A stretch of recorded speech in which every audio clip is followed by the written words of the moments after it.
This is the Exotica Rare Fruit Nursery at Vista, California. This nursery specializes in rare plants and fruit trees from around the world. For instance, 20 varieties of bananas are offered, 20 varieties of figs, 12 different palms ranging from date palms to Chilean wine palms, and the list goes on and on.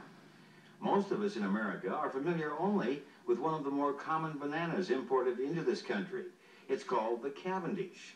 But actually, there are many other varieties of bananas that are tastier, far more fragrant, and lend themselves to be prepared in a wide assortment of ways.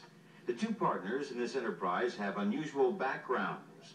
Stephen Spangler grew up in Hollywood but became fascinated with exotic fruits while picking pineapples in Hawaii.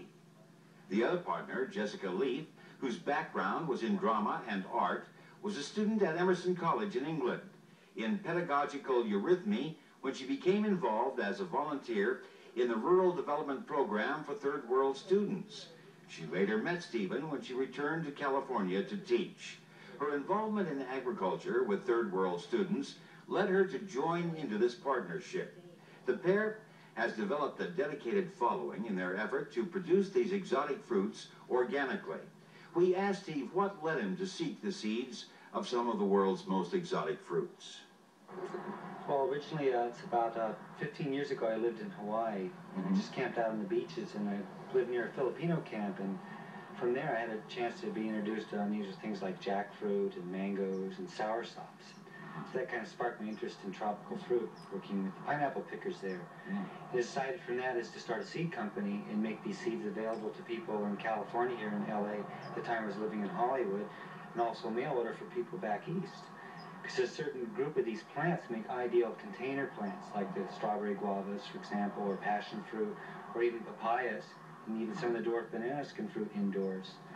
So that's what kind of started as a seed company, and out of that, it became a small backyard nursery in Hollywood. And that took you then to Ecuador and the Andes and to various parts of South America. Yeah, well, that came about by requests from seed companies like Thomson Morgan in England and George W. Parks, who ordered passion fruit and the Tahitian squash, which we introduced to the country in 1976. And so that gave me an opportunity to travel to the highlands and different places, Mexico, and actually the headwaters of the Amazon. Oh yeah, up in the Amazon there. It's amazing being in Vilcabamba Valley, where people live to be 120. I spent about 2 weeks there. Yeah. Had a chance to eat the cherimoyas where they originate, and the tree tomato. The feast of the Incas. Yeah, literally. Yeah, and like a custard, right? Yeah, it tasted, it's hard to describe it. It's like banana and peach and sherbet all rolled into one. It melts in your mouth. Yeah, and very expensive here, but you can become sated on it there, can't you? Literally, well, at 5 cents a pound, it's affordable as natives bring them down, but I see them as potential replacement crops for avocado growers that suffer freezes or root rot, where these new crops like the cherimoya and the white sapote, and especially like the tropical guava, is making a comeback with the Asian population. And you certainly have a great variety of these exotic fruits right here, and just tasting some of them. I sort of drew back, I know, on the blood orange, but once I tasted it, this one was very sweet. I guess they're picked early and they're not quite ripe yet when they go to a produce department. This one was ripe and delicious. Well, that's the wonderful thing about home growing, is that you can build your fertility much more than some of the commercial growers, and then allow the fruit to ripen to its full capacity. Sure. And that really makes a difference, because I don't have anything against sun-kissed, but it's sad to taste oranges that taste very pulpy. And what happens is, when a plant is over-fertilized with NPK, it takes up too much water, and it creates cellulose as a balance instead of sugar content. And that's why you can get apples or oranges that taste very bland, as opposed to if you allow them to tree ripen in your own home, you get a very, very delicious, nutritious fruit. But in addition to just the backyard grower, you do produce for commercial operations as well, though. Yeah, our nursery's purpose is not only to provide landscapers and home gardeners, but also those growers who are looking for alternative crops. Because we do contact growing for things like cherimoyas or white sapote or guavas, which are all potential new crops. And we're really, most of us are only exposed to probably the most common banana, the Cavendish, you know, which there are many other very exotic varieties of bananas that are much tastier, aren't there? That's for sure. That's the beauty of working with different varieties. Each one has its own special thing, like Sure. the Hawaiian apple banana, for example, is very drought tolerant, tall, Ah. a thin little banana, but it's crunchy and it has a strawberry flavor to it. Really? Strawberry cream-like. And just the various guavas you've got here. And then the sapote. The sapote is exquisite. That's another crop that I think would really be wonderful. It's not only is it a large tree, and older trees are known to produce up to 2 to 3 tons of fruit. Yeah. So it's unbelievable production. But the sapote bears for 3, 4, 5 months straight, so it's ideal for home use. And also for commercial use, I think it would be a rival to pears, for example. It's similar, but much more custardy and sweet. And it's a plant that's drought tolerant, and it's very highly adaptable to Southern California. It grows far north as Santa Cruz and San Francisco. We spent some time with Stephen and Jessica viewing some fruits for the very first time.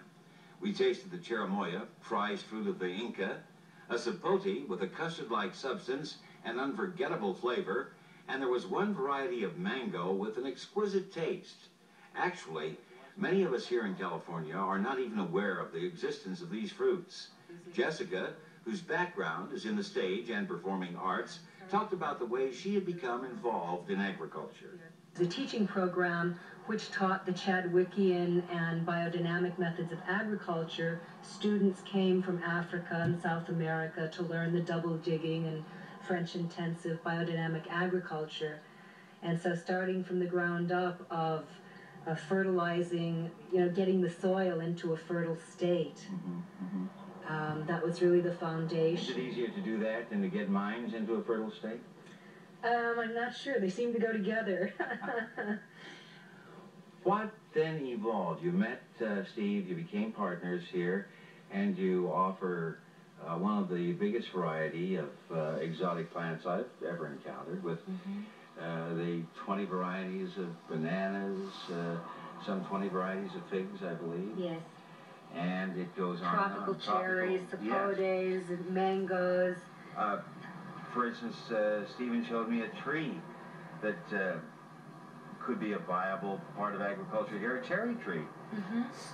And the cherries are red on the outside, they're green on the inside, but they have a very distinctive flavor, don't they? They do, and they're very fragrant in the garden, like so many times the citrus. And can survive on rainfall, 10 inches of rainfall. Right.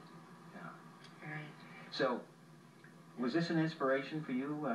It was an incredible inspiration just to see what we could do and manifest right here on the planet and put that out to other people. I mean, home gardeners as well as growers and commercial people, to provide, as we have this large Asian influx and people travel more as well. They're used to the fruits and cuisine that they have around the world.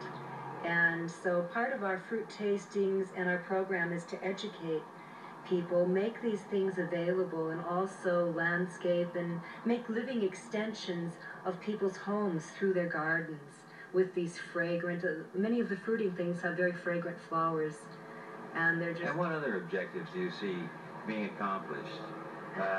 For instance, with your support of third world countries and diminishing hunger and being more productive, what are other objectives? Educating people and bringing us to a state of not poisoning ourselves, and we can start doing that by growing and using organic methods rather than chemicals, many of which are systemic, and it's a direct poisoning of ourselves and the planet. So really educating and beautifying. Two people who have followed circuitous routes to this stage of their life as partners in the domestic production of some of the world's rare and exotic fruits. Perhaps their efforts will serve to enrich the lives of all of us. For the Voice of Agriculture, I'm Bill Evans in Vista, California.